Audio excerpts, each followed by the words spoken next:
wala siyang nararamdaman, kailangan magpa-check up pa rin siya. Kasi mas delikado yun. Tridor na sakit yung high blood.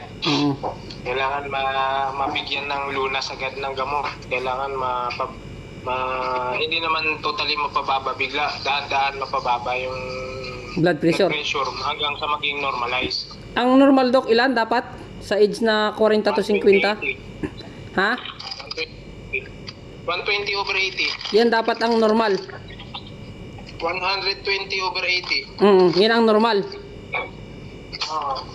Pag sumobra dyan, pwede kang ma-stroke.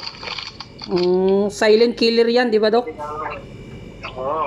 Pwedeng dumugo ang utak doon. Kaya pumutok na ugat. Matutumba ka na lang. Oo. Eh, Kailangan nga matumba. sabihin ko Ano trabaho niya? sa ano lang sila, sa mga furniture lang eh. Mainit dun eh. Baka wala din sa maintenance na gamot. Wala pa nga siya eh. Ayaw nga siya uminom ng gamot eh.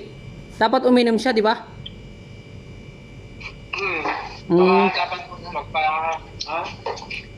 Dapat magpa-check up siya, magpakuha ng dugo. Check up agad dapat.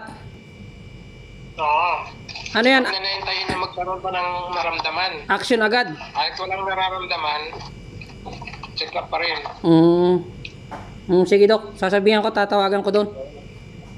Salamat, Doc. Sige, ingat. Okay.